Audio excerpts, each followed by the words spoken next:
Okay, so first one, we do some assessment before we started the massage of the neck area. Just quick assessment, looking up towards the ceiling, looking down. And then if they do have any pain and discomfort from front, then I was like, okay, now we're gonna work on your front part of your neck and shoulder, right? Let's pretend it has a really tight neck and shoulder. So first thing that I'm gonna start from is nice and good aphoras. Start from the sternum. So right up here, sternum. We will kind of push that subclavius muscle down first, kind of working on some pecs down here, and then check his shoulder. So if you see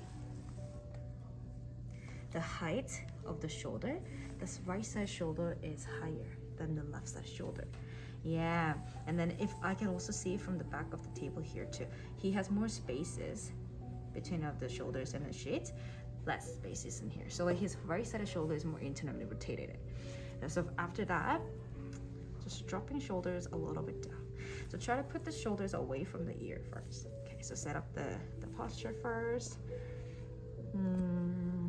Pec. Start from the pec here. Kind of jostling a little bit, feeling that muscles. But I also feel that his left side of chest is really tight. So, okay, now his pec minor is really tight on the right side, which doesn't make sense because his right side shoulder is more internally rotated. So like I can feel that this all muscles are shortened. This part of the muscles are shortened, and then we can working on a little bit of anterior deltoid muscles here, right here. So it could be anterior deltoid muscles and bicipital groove area, so like bicep tendon right here.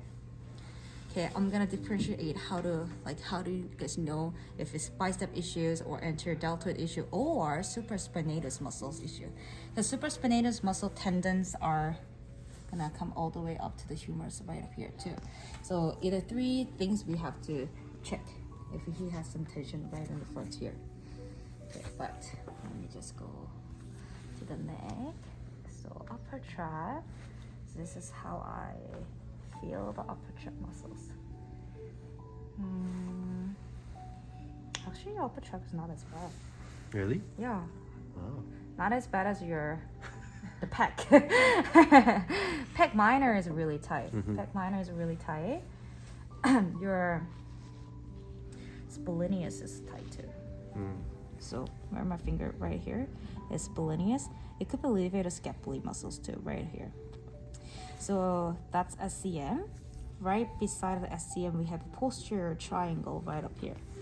So that posterior triangle, there is a scalene, levator scap, splenius capitis, and all the way up, maybe there is a suboccipitalis muscles around there too. Mostly like splenius and the levator scap here. Okay. Upper trap.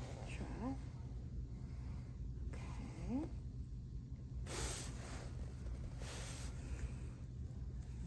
It's already better a little bit. But mostly your SCM is really tight on the right side. So which just kind of makes sense. So his right side of the SCM is tight. Scalene, levator scap is tight. Yeah, the levator scap we can palpate from here too, right? Can you elevate your shoulders? Yeah, so that's the levator scap where my finger is, superior angle of the scapula. And then his anterior part of the shoulder is really tight too. Have you ever feel any soreness on this? Not there, no. Okay, not there. Okay. If anything, it's always pec minor. Pec minor. Yeah. Okay. Oh, then we're gonna go pec minor too. I mean, I can still working on his hyoid muscle, but his hyoid is not as bad, to be honestly. But what I feel is, yeah, your hyoid is not as bad. Nice. Oh. It's not too bad. Some people who have really, really tight neck flexor, I usually go underneath right here. It's slightly tight on the right side though. Feels Right. nice. Yeah, it's like here. So make sure you're not choking the client. So we kind of have to sink in. This is SCM muscles right here, but we're just gonna go underneath of the SCM muscles, and we're gonna feel this, right? Tension. Probably it's the longest collar muscles, right here. Yeah, this is how we can palpate the muscle. After that, we can do pin and stretching. So one hand is gonna be holding on the front part of the anterior neck muscles. We do rotation. I personally like to do side flexion too. So side flexion, like this. You feel more, right? So my 2 finger is gonna be reinforces the front part of the neck, and then coming back. Okay, side flexion, rotation. Yes, coming back, and exhale, rotation, like this. Oh,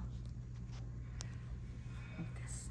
So we're not really, we're not really lifting the head. Some of the students was asking me, hey Alicia, I'm like lifting my client's head like this, and I'm trying to do penis stretching like this way. I'm like, no, you don't need to. You don't need to do some like heavy neck movement. You just grab the top part of the head right up here, and then you just do rotation, or you can just do side flexion like this.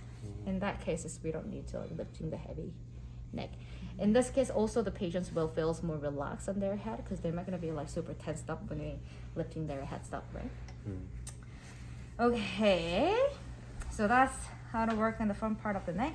It feels already loosened it up, so yeah, less tight, right? Now I'm gonna work on pec minor. Mine is really tight. So do you guys remember pec minor's original insertion?